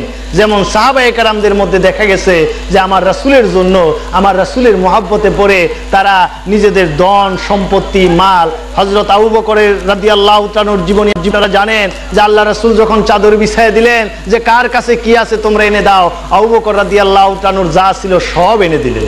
জিজ্ঞাসা করা হলো যে আপনি সব দিছেন, ঘরের জন্য কি রাখছেন? আবু বকর রাদিয়াল্লাহু তাআলা চোখের পানি ছেড়ে দিয়ে বলেছিলেন যে আমার ঘরে আল্লাহ এবং আল্লাহর রাসূলই যথেষ্ট। কেমন মহব্বত করেছিলেন ভাইয়েরা আমার। হাদিস শরীফ সাক্ষী দেয়, অনেক সাহাবীরা আমার রাসূল কেমন ভালোবাসতেন যে নিজের জীবন পর্যন্ত উৎসর্গ করে দিয়েছেন। নিজের বিবাহিত স্ত্রী ঘরে রেখে আমার রাসূলের মহব্বতের ডাকে সাড়া দিয়া নিজের জীবন পর্যন্ত কুরবানি করে দিচ্ছেন। ও ভাইয়ের আমার, মুথার যুদ্ধের ঘটনা আপনারা জানেন, আব্দুল্লাহ ইবনে রাওয়ার ঘটনা আপনারা জানেন। হায় হায় ভাইয়ের আমার, দেখা গেছে যে নিজের বিবাহিত স্ত্রী, নতুন স্ত্রী, হায় হায় নববধূকে ঘরে রেখে পাগলের মতো আমার রাসূলের ডাকে সাড়া দিয়া যুদ্ধের ময়দানে চলে গেছে। ও ভাইয়ের আমার, নিজের জীবনের মায়া ত্যাগ করে আমার রাসূলকে বেশি মহব্বত করেছেন। কিতাবুল মাগাজির মধ্যে, বুখারী শরীফের মধ্যে এসেছে, উহুদের যুদ্ধে যখন আমার রাসূলকে কাফেরেরা ঘেরাও করে ফেলেছে, চতুর্দিক দিয়া কাফেররা আমার রাসূলকে আক্রমণ করেছে, আমার রাসূলের উপর আঘাত করতে আরম্ভ করেছেন, তীর নিক্ষেপ করতে আরম্ভ করেছেন, পাথর ছুঁড়তে আরম্ভ করে দিচ্ছে। আমার রাসূল একা, আশেপাশে কোনো সাহাবীরা ছিলেন না। দূর থেকে একজন সাহাবীর নজরে পড়ে যায়, হযরতে দুরজানা রাদিয়াল্লাহু তাআলা আনহু। তাকে দেখে আমার রাসূল একা পড়ে গেছেন, কাফেররা পাহাড়ের আড়াল থেকে আমার রাসূলকে আক্রমণ করে যায়। ওই সাহাবী চিৎকার দিয়া আমার রাসূলের সামনে হাজির হয়ে যায়। আমার রাসূলকে পিছনে রেখে ওই সাহাবী সামনে দাঁড়ায় যায়, ডাক দিয়ে বলে, ওই কাফেরেরা রে, আমার রাসূলের গায়ে তোরা আঘাত করিস না, আমার রাসূলের গায়ে তোরা তীর মারিস না, আমার রাসূলের গায়ে তোরা পাথর মারিস না। আমি দুরজানা আমার বুকের জামা খুলে দিলাম, যত পাথর মারতে হয়, যত আঘাত করতে হয়, যত তীর মারতে হয়, আমার বুকে মার, আমার রাসূলের গায়ে তোরা আঘাত করিস না। আবার হাদিস শরীফ সাক্ষী দেয়, হযরত দুরজানার উপরে কাফেররা আক্রমণ করেছে, পাথর তীর নিক্ষেপ করতে আরম্ভ করেছেন। আঘাতে আঘাতে সমস্ত শরীর ক্ষত বিক্ষত হয়ে যায়। আয় আয়, তবু সরে দাঁড়ায় না, সমস্ত শরীর ক্ষত বিক্ষত হয়ে রক্ত জোরে দুর্বল হয়ে যখন জমিনে পড়ে গেলেন, আমার রাসূলকে কাফেররা আক্রমণ করেছে, আমার রাসূলের উপর তার আঘাত করেছে, আমার রাসূলের গায়ে তারা পাথর নিক্ষেপ করেছে, আমার রাসূলের মাথায় লোহার টুপির মধ্যে যখন পাথরে আঘাত লেগেছে, লোহার টুপির একখানা কড়া মাথার ভিতরে ঢুকে গেছে। আমার রাসূল স্থির থাকতে পারলেন না, জমিনে কাত হয়ে পড়ে গেছে। ভাইরা আমার রাসূলকে তারা তারপরও ছাড়ে নাই। হঠাৎ করে ইবনে কামিয়া নামক পাপিষ্ঠ কাফের আমার রাসূলের উপর লক্ষ্য করে যখন পাথর নিক্ষেপ করে দিচ্ছে, আমার রাসূলের পবিত্র চেহারা মোবারকে লেগে, দাঁত মোবারকে লেগে আমার রাসূলের দন্ত মোবারক ভেঙে গেছে, শহীদ হয়ে গেছে। ওই সাহাবী পার্শ্বে শুয়ে আছে, নড়াচড়া করতে পারে না। আমার রাসূলের দিকে তাকাইয়া চোখের পানি ফেলে কান্দে, আল্লাহ, আমার চোখের সামনে তোমার হাবিবকে এমনি করে কাফেররা শহীদ করে দিচ্ছে, আমাকে একটু শক্তি দাও, আমার শরীরের সমস্ত রক্ত দিয়ে হলো তোমার রাসূলের একটু খেদমত করার শক্তি আমাকে ভিক্ষা দাও। ও ফেরা মা, আমার রাসূল পাথরে আঘাত খাইয়া স্থির থাকতে পারলেন না, গড়াইয়া গড়াইয়া একটা গর্তের ভিতরে পড়ে গেছে। ওই গর্তকে লক্ষ্য করে কাফেররা পাথর মারতে আরম্ভ করেছে, তীর ছুঁড়তে আরম্ভ করেছে। ওই সাহাবী অস্থির বেকার হয়ে যায়, কিন্তু নড়তে পারে না। হামাগুড়ি দিয়া দিয়া, হাপুর দিয়া দিয়া আস্তে আস্তে আমার রাসূল যেই গর্তের ভিতরে পড়েছেন, ওই গর্তের মুখের উপরে শুয়ে যায়, গর্তের মুখ বন্ধ করে দেয়, যাতে করে গর্তের ভিতরে একটা আঘাত প্রবেশ করতে না পারে। যতগুলো তীর আসছে, যতগুলো পাথর আসছে, যতগুলো আঘাত আসছে, ওই সাহাবীর গায়ে লেগে লেগে যুদ্ধ শেষে দেখা গেছে একটা নয়, দুটো নয়, 10টা নয়, 20টা নয়, 80টি তীরের আঘাত লেগেছে হযরত দুরজানার গায়ে। তিনি শাহাদাত বরণ করেছেন। আবার রাসূল ওই গর্তের মধ্যে পড়েছিলেন, ভাইয়েরা আমার, যুদ্ধ যখন শেষ হয়ে গেছে, কাফেরেরা মনে করেছে মুহাম্মদ কতল হয়ে গেছে, কোতেলা মুহাম্মদ। এই শব্দ মদিনার অলিতে গলিতে যখন পৌঁছে গেছে, মহিলারা পাগলিনীর মতো উহুদের জমিনের দিকে দৌড়াইতে আরম্ভ করেছে আমার রাসূলকে এক নজর দেখার জন্য। ছোট ছোট নাবালক শিশু বাচ্চারা পর্যন্ত আমার রাসূলকে এক নজর দেখার জন্য ছুটে আসছে। ও ভাইয়েরা আমার রাসূলকে গর্ত থেকে যখন উঠানো হলো, আমার রাসূল একটু সুস্থ বোধ যখন করতেছিলেন, আমার রাসূল সাহাবীদেরকে বলতেছিলেন, সাহাবীরা রে, আজকে ইহুদের ময়দানে, ইহুদের যুদ্ধে আমার কোন কোন সাহাবী শহীদ হয়ে গেছে, তাদের লাশগুলো একটু আনো, আমি তাদের দাফন কাফনের ব্যবস্থা করি, তাদের লাশগুলো একটু আমার সামনে নিয়ে আসো। ভাইয়েরা আমার, সাহাবীরা লাশগুলো আনতেছেন, আমার রাসূল দেখতেছেন। একটা লাশ যখন আমার রাসূলের সামনে আসছে, আমার রাসূল হু করে কেঁদে উঠলেন। তাকা দেখেন যে লাশটা আমার রাসূলের সামনে এনেছেন, ওই লাশটার হাত নাই, হাত কেটে ফেলেছে, ওই লাশটার নাক কেটে ফেলেছে, চোখ খুলে ফেলেছে, ঠোঁট কেটে ফেলেছে, বুকটা ফেরে বুকের ভিতর থেকে কলিজা বের করে ফেলেছে। তিনি বলেন, আমির হামজা রাদিয়াল্লাহু তাআলা, আমার রাসূলের চাচা। আমার রাসূল চিৎকার দিয়ে উঠায়, হায় রে, আমার চাচা আমির হামজা, যাকে এমনি করে নির্মমভাবে শহীদ করে দেওয়া হয়েছে। ও ভাইয়েরা আমার, এমন সময় পিছনের দিক থেকে একজন মহিলা পাগলিনীর মতো দৌড়ে আসতেছে। ইয়া রাসূলুল্লাহ, ইয়া হাবিবাল্লাহ গো, ইয়া রাসূলুল্লাহ, ইয়া হাবিবাল্লাহ গো, আপনি তো আপনার নিয়ম অনুযায়ী সবাইকে দাফন কাফন করতেছেন, যারা যুদ্ধে শহীদ হয়ে যায় তাদের গোসল দেওয়ার প্রয়োজন হয় না, এই রক্তমাখা জামা কাপড় সহ এই রক্তমাখা দেহ তাদেরকে কবরস্থ করা হয়, কবর দেওয়া হয়। হায় হায়, ওই মহিলা ডাক দিয়ে বলে, ইয়া রাসূলুল্লাহ, ইয়া হাবিবাল্লাহ গো, সকল শহীদানের লাশগুলো আপনি গোসল ছাড়া দাফন দেন, কিন্তু আমার স্বামীর লাশটাকে আপনি গোসল ছাড়া দাফন দিয়েন না। আমার রাসূল জিজ্ঞাসা করে, ও সাহাবীরা, এই মহিলাকে কার স্ত্রী রে, জিজ্ঞাসা কর। ওই মহিলা ডেকে ডেকে বলে, ইয়া রাসূলুল্লাহ, আমার স্বামী হযরতে হানজালা রাদিয়াল্লাহু তাআলা, আমার স্বামীকে যুদ্ধে আসতে আপনি নিষেধ করেছিলেন। আমার স্বামী আমার ঘরে ছিল, ফরজ গোসল করার জন্য যখন গোসলখানায় যায়, এমন সময় কারা যেন ডেকে বলতেছে, কোতেলা মুহাম্মদ, মুহাম্মদ কতল হয়ে গেছে উহুদের জমিনে, মুহাম্মদ না। এই কথা যখন আমার স্বামীর কানে গেছে, আমার স্বামী চিৎকার দিয়ে পাগলের মতো ডাক দেয়, বিবি রে, আমার যুদ্ধের পোশাক দে, যুদ্ধের অস্ত্র দে। ইয়া রাসূলুল্লাহ, আমার স্বামী যুদ্ধের পোশাক পরে যুদ্ধের অস্ত্র নিয়ে পাগলের মতো দৌড়ায়। আমি ডাক দিয়ে বলি, স্বামী গো, তুমি অপবিত্র, তুমি গোসল করে যাও।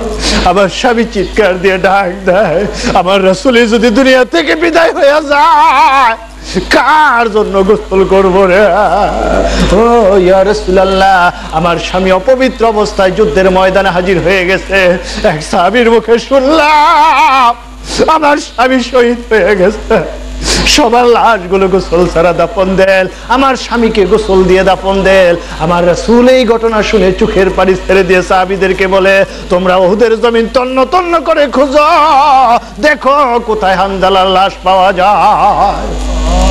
খুঁজতে আরম্ভ করেছেন সাহাবীরা, সমস্ত ময়দান তল্লাশি করলেন, কোথাও হযরতে হানজালার লাশ খুঁজে পান নাই।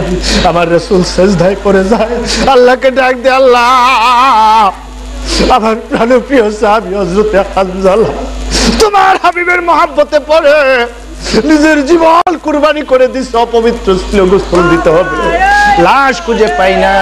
আমার রাসূল যখন কান্দে, আমার আল্লাহ সইতে পারেন না। আল্লাহ জিবরাইলকে ডাক দিয়ে বলে, জিবরাইল যাও, হাবিব আমার কান্দে, আমার সহ্য হয় না। হাবিবকে ডাক দিয়ে বল, হাবিবকে আমার সালাম দে আর জানায় দে যে সাহাবী আমার রাসূলের মহব্বতে পড়ে নিজের জীবন কুরবানি করে দিছে, ওই সাহাবীকে দুনিয়ার পানি দ্বারা আমি আল্লাহ গোসল দেওয়ার ব্যবস্থা করি নাই। ওই সাহাবীকে আমার ফেরেশতারা জান্নাতে উঠায় নিছে, রহমতি বরকতি ফেরেশতারা জান্নাতের পানি দ্বারা, বরকতি পানি দ্বারা তার গোসলের ব্যবস্থা করে যা। ভাইরা, আমার রাসূল ডাক দিয়ে বলে, সাহাবীরা রে, আকাশের দিকে তাকা, তাকা দেখ, হানজালার লাশ দেখা যায়। ফেরেশতারা তার গোসল দিয়েছে, পানিগুলো ফোঁটা ফোঁটা জমিনে পড়তেছে।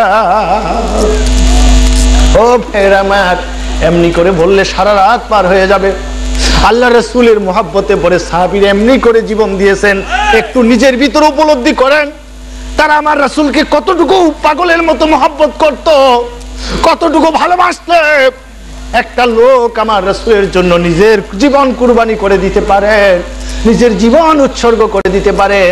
এই জন্য আমার মুর্শিদ চন্দ্রপুরী হুজুর বলেন, যখন একটা মানুষের দিল জিন্দা হয়, নামাজে হুজুরি হয়, আত্মার মুখে যখন আল্লাহর জিকিরের দ্বারা আত্মা যখন পরিপূর্ণ হয়, আত্মার মুখে যখন আল্লাহ আল্লাহ জিকির জারি হয়, দিল যখন জিন্দা হয়, তার দিলের ভিতরে আল্লাহ রাসূলের ইশক ও মহব্বতের নূর আসতে থাকে, তার দিল জিন্দা হয়, ওই ব্যক্তির নামাজে হুজুরি হয়, আমার রাসূলের সাথে তার মহব্বতের সম্পর্ক বাড়তে থাকে।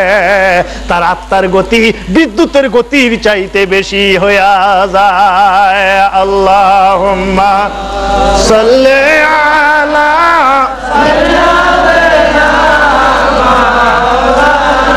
সারা দেশে তিনি ঘুরে ওয়াজ করেন।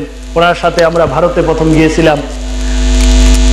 তাহলে এই এলাকাবাসীর জন্য এটা আমি মনে করব পরম সৌভাগ্য যে এই পাহাড়ের মধ্যে, এখানে আজকে ঢাকা থেকে আমার সাথে অনেক লোক এখানে আসছেন এবং দূর দূরান্ত থেকে অনেক ভাইরা আসছেন। কিসের জন্য আসেন?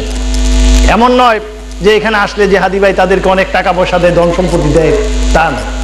আত্মার টান, অন্তরের মহব্বতের টানে তারা এখানে আসছেন। কিসের মহব্বত? আপন মুর্শিদের মহব্বত।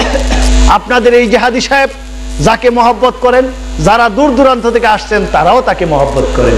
অর্থাৎ আমরা জামানার মুজাদ্দেদ শাহ চন্দ্রপুরী হুজুরের মুরিদ সন্তান, আমরা আমাদের মুর্শিদকে ভালোবাসি বিদায় আমরা আজকে এই পাহাড়ি উপত্যকায়, এই যে এখানে যোগাযোগের ব্যবস্থা তেমন সুবিধাজনক না, তারপরও এত কষ্ট করে ত্যাগ তিতিকা স্বীকার করে দূর দূরান্ত থেকে ভাইরা এখানে আসছে আপন মুর্শিদের মহব্বতে। তাহলে মুর্শিদের মহব্বতের কারণে এক ভাই আরেক ভাইয়ের জন্য সব ত্যাগ করতে পারে। তাই আমি আপনাদের এই এলাকাবাসীর খেদমতে বলবো, আমার মহান মুর্শিদ জামানার মুজাদ্দেদ শাহ চন্দ্রপুরী হুজুরের পক্ষ থেকে আপনাদের এই এলাকায় আমার মুর্শিদ চন্দ্রপুরী হুজুরের একজন খাদেম, বিশিষ্ট খাদেম, বিশিষ্ট আলেম দরবার শরীফের, তিনি আপনাদের এই এলাকায়, আপনারা ওনার সাথে ইলমে তাসাউফ কাকে বলে, আত্মা শুদ্ধ কাকে বলে, দিল জিন্দা কাকে বলে, নামাজে হুজুরি কাকে বলে, এই বিষয়গুলো নিয়ে আপনারা আলোচনা করেন। আর আমি জানি ওনার মন উদার। আপনারা যদি আলোচনায় বসতে চান, উনি রাত দিন নেয়, পরিশ্রম নেয়। আমি জানি উনি মিশনে দেশের বিভিন্ন জায়গায় যখন যান, অনেক সময় বিভিন্ন আলেমদের সাথে আলাপ আলোচনা করতে করতে রাত পর্যন্ত পার করে দেন।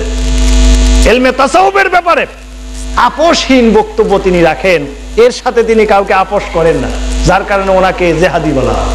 অর্থাৎ আমার মুর্শিদের মহব্বতে, ইলমে তাসাউফের পক্ষে, আত্মা শুদ্ধ দিল জিন্দা নামাজ হুজুরির পক্ষে তিনি আপোষহীন বক্তব্য রাখেন এবং এই ব্যাপারে কারোর সাথে স্যাক্রিফাইস করেন না।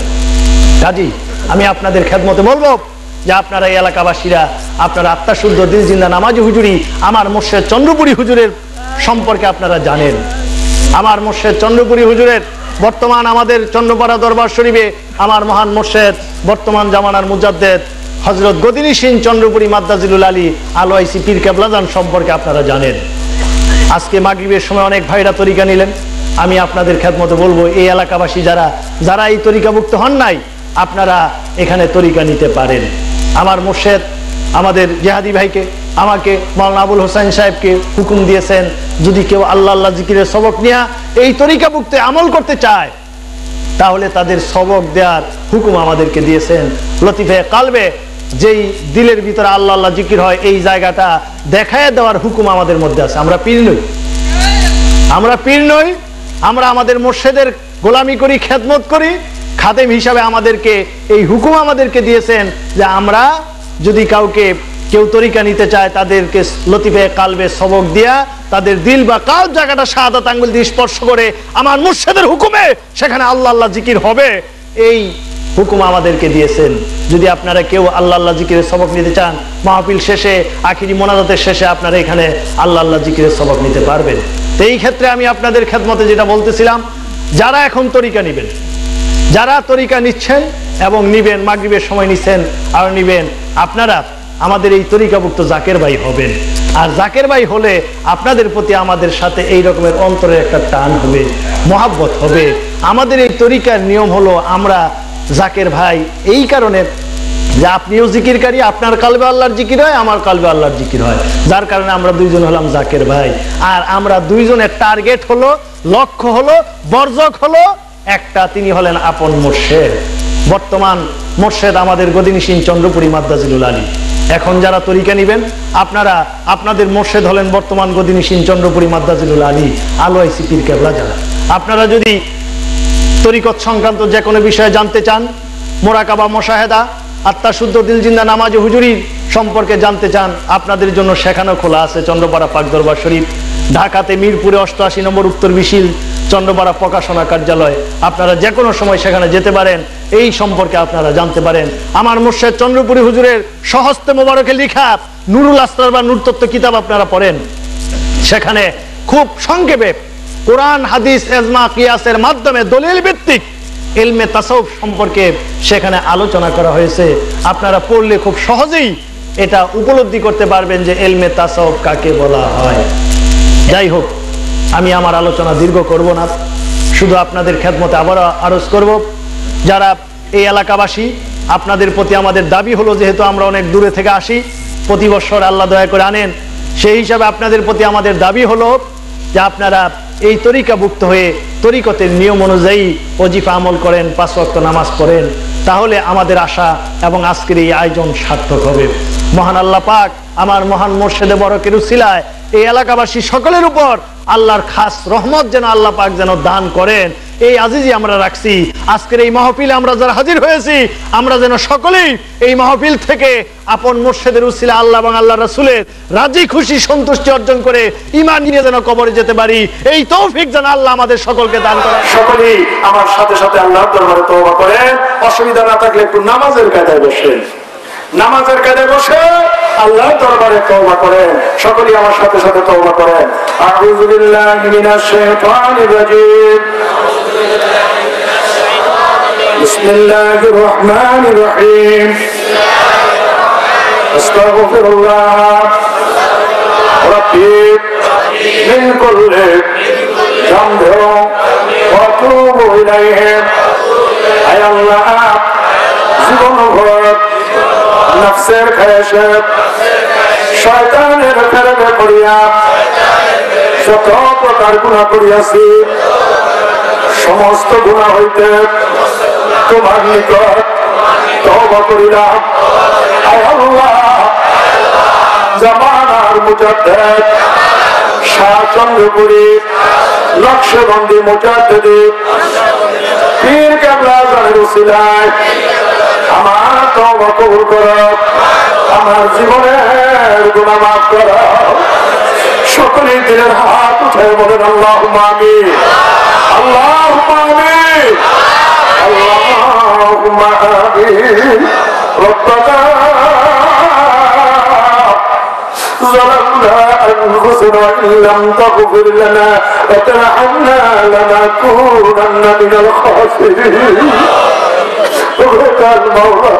খুদা পাক পরওয়ারদিগার, দয়ার নজরে রহমতের নজরে তাকায় দেখো, তোমার গুনাহগার বান্দারা তোমার রহমতের দরবারে ছোট ছোট ভিক্ষার দোকানে হাত উঠাইছে। আয় আল্লাহ, এই জলসা মোবারকে যা কিছু আলোচনা করা হয়েছে, নফল শরীফ, ফাতিহা শরীফ পড়া হয়েছে, তোমার হাবিবের সাথে দুরূদ সালাম পেশ করেছে। আল্লাহ, আয় আল্লাহ, যা কিছু খরচ করা হয়েছে, যা কিছু আয়োজন করা হয়েছে, পরিশেষে তোমার অভিকে উসিলা করে জিন্দেগীর গুনাহের কথা স্মরণ করে তোমার দরবারে তওবা করে হাত উঠাইছি। আয় আল্লাহ, সমস্ত কিছুর ভুল ত্রুটি মাফ করো, মাফ করে কবুল করো, কবুল করিয়ার সওয়াব নজর পৌঁছাও। দু জাহানের সরদার, সরওয়ারে কায়নাত, মুবারক মওজুদাত, তাজদার মদিনা, আহমদ মুজতবা, মুহাম্মদুর রাসূলুল্লাহ সাল্লাল্লাহু আলাইহি ওয়াসাল্লামের পাক রওজায় সোনার মদিনা। আয় আল্লাহ, নবীজি আল্লাহ তাআলা সমাজ মুতাহারক খোলাফায়ে রাশিদিন আহলে বাইত রাওয়াফাত হুজুরে নয়নের বনি মা ফাতেমা খাতুনে জান্নাত রাদিয়াল্লাহু তাআলা তার কলিজার টুকরা সাইয়েদ ইমাম হাসান সাইয়েদ ইমাম হোসেন রাদিয়াল্লাহু তাআলা যারা তোমার ইশকের মহব্বতে দিন ইসলামের জন্য কারবালার প্রান্তরে শাহাদাত বরণ করেছেন মাওলা যত পয়গম্বর کرامগণ গুজরে গেছেন দয়া করে সকলে আল্লাহ পাকের সওয়াব নজর পৌঁছাও আয় আল্লাহ সওয়াব নজর পৌঁছাও আমাদের মহান দরদি দয়াল পীর দস্তগীর জামানার মুজাদ্দিদ শাহ চন্দ্রপুরী লক্ষ্মণী মুজাদ্দিদ রহমাতুল্লাহ আলাইহি সওয়াব নজর পৌঁছাও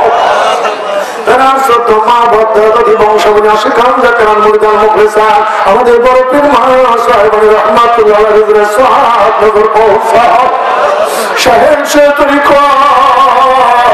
খাজানের রহমত বিশ্ব শান্তির মহাসাধক খাজা এনায়েতপুর রহমাতুল্লাহ আলাইহি সওয়াব নজর পৌঁছাও তিনি কামেল মুর্শিদ মুকাম্মেল খাজা শেমুলি বাগি আলমাইসি রহমাতুল্লাহ আলাইহি সওয়াব নজর পৌঁছাও তুই কালিমা শেখ আহমদ মুজাদ্দিদ আল-ফেহসানি তারা 4 লাখ খাজা রহমতি বিসাব রহমাতুল্লাহ আলাইহি ইমাম তরিকত খাজা বাহাউদ্দিন নকশবন্দি রহমাতুল্লাহ আলাইহি পীর দস্তগীর গাউসুল আজম সৈয়দ আব্দুল কাদের জিলানী রহমাতুল্লাহ আলাইহি পীর দস্তগীর খাজা মাইনুদ্দিন চিশতি হাসান সঞ্জরি আজমিরি রহমাতুল্লাহ আলাইহি সওয়াব নজর পৌঁছাও আয় আল্লাহ তাদের সিলসিলায় तमाम বিশ্বের যত ওলি আল্লাহ গাউস কুতুব নজিব নজবা নকবা আখিয়ার আব্দাল আওতার আমাদের পীর ভাই পীর বোন জাকের ভাই জাকের বোন तमाम পৃথিবীর যত মুমিন মুমিনাত ইন্তেকাল করেছে আল্লাহ তাদের কবরে সওয়াব পৌঁছাও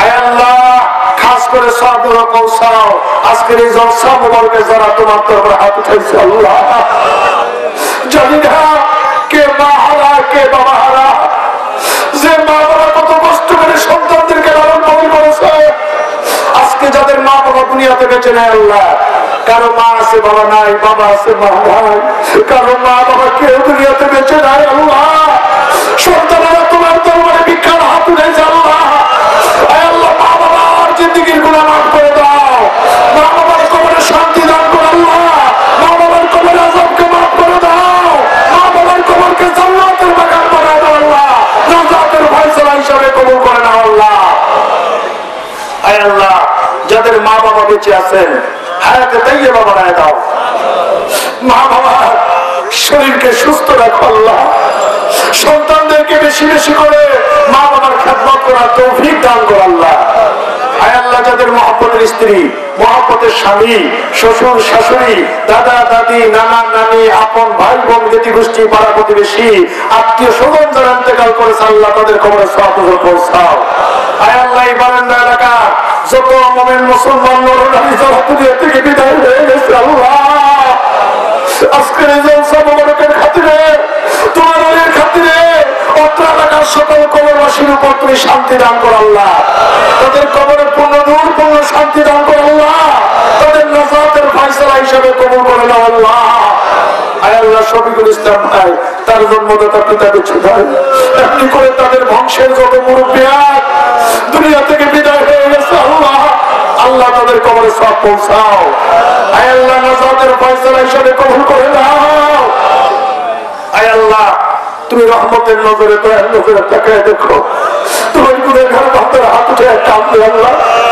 কত আলেমের হাত উঠেছে আল্লাহ কত দাড়ি পাকা মুরব্বীর হাত উঠেছে যুবক শ্রেণীর হাত উঠেছে পর্দায় আমার মা বোনের হাত উঠেছে আল্লাহ আয় আল্লাহ আমার মহব্বতের প্রাণের আশেক জাকির ভাই বোনের হাত উঠেছে আল্লাহ জানি না তোমার দরবারে হাত উঠে কে কি প্রার্থনা করতেছে আল্লাহ কে কোন আপদ বিপদ মুসিবতে পড়ে গেছে অভাব অনটনে পড়ে গেছে রোগাগ্রস্ত হয়ে গেছে ঋণগ্রস্ত হয়ে গেছে মিথ্যা মামলা মোকদ্দমায় পড়ে গেছে দুনিয়ার আপদে বিপদে মুসিবতে পড়ে গেছে আল্লাহ তুমি তো জানি তুমি জানো যারা অসুস্থ তাদের রোগ মুক্ত করে দাও আল্লাহ শারীরিক ভাবে সুস্থতা দান করো আল্লাহ যারা রোগাগ্রস্ত তাদের রোগ মুক্ত করে দাও যারা ঋণগ্রস্ত তাদের ঋণ পরিশোধ করে তৌফিক দাও আল্লাহ যারা ফিতনা ফাসাদের মিথ্যা মামলা মোকদ্দমায় পড়ে গেছে আল্লাহ তাদেরকে তুমি হেফাজত করো আয় আল্লাহ যে সমস্ত ছেলেমেয়েরা লেখাপড়া করে তাদের মেধা শক্তি স্মরণ শক্তি বাড়ায় দাও আল্লাহ। যে সমস্ত ছেলেমেয়েরা ছাত্রছাত্রীরা পরীক্ষা দিচ্ছে পরীক্ষা দিবে আল্লাহ পরীক্ষার্থী ছাত্রছাত্রীদেরকে তুমি কামিয়াবি দান করো সফলতা দান করো আল্লাহ। আয় আল্লাহ দরুদি মাওলা আজকের এই জলসা মোবারকের যারা আয়োজন করেছে আমার মহব্বতের জাকির ভাই জাকির গুণের যারা খেদমতে শরীক হয়েছে এলাকাবাসীরা সহযোগিতা করেছে আয় আল্লাহ জান দিয়ে মাল দিয়ে যারা খেদমত করেছে আমার ভাইদের খেদমত তুমি কবুল করে দাও আল্লাহ। আয় আল্লাহ তোমার দরবারে দরখাস্ত ফরিয়াদ আমাদেরকে ফিতনা ফাসাদ থেকে বাঁচাও। মানুষ শয়তান জিন শয়তান নফস শয়তান খবিশ শয়তানের ফেরাতে বাঁচাইয়া নিরিবিলি তোমার ইবাদত করার নাম লইয়া তৌফিক দান করো আল্লাহ। বসিবাস্থান বারান্দার আওতাভুক্ত যত জাকির ভাই জাকির বোনের আছে আল্লাহ সকলের উপর তোমার খাস রহমত দান করো। তরিকতের আমল করার তৌফিক দান করো। দুনিয়ার যাবতীয় বালা মুসিবত থেকে তাদেরকে হেফাজত করো আল্লাহ। আয় আল্লাহ আজকের এই জলসা মোবারকে যে যেখানে বসে তোমার তোমার আমিন আমিন বলতেছে হাত উঠে কাঁদতেছে আল্লাহ চোখের পানি বেলে বেলে কাঁদতেছে আল্লাহ। আয় আল্লাহ কাউকে তুমি তোমার রহমতের দরবার থেকে খালি হাতে ফিরাইয়া দিও না। তোমার রহমতের দরবারে কবুল করে নাও আল্লাহ। আখির জামানার ফিতনা ফাসাদ থেকে আমাদেরকে হেফাজত করো। আয় আল্লাহ যখন আমাদেরকে উঠে নাও ইমানের সাথে উঠে দিও। তোমার নাম লইতে লইতে তোমার গুণগান গাইতে গাইতে তোমার দিকে হামসে কাবাব বলতে বলতে খাতে মাহবুল খায়ের করিও। এই মান করে অন্ধকার দুঃখের কবরে ডাক দিও না। আমিন আমিন আমিন সুম্মা আমিন ওয়া লা ইলাহা ইল্লাল্লাহু মুহাম্মাদুর রাসূলুল্লাহ।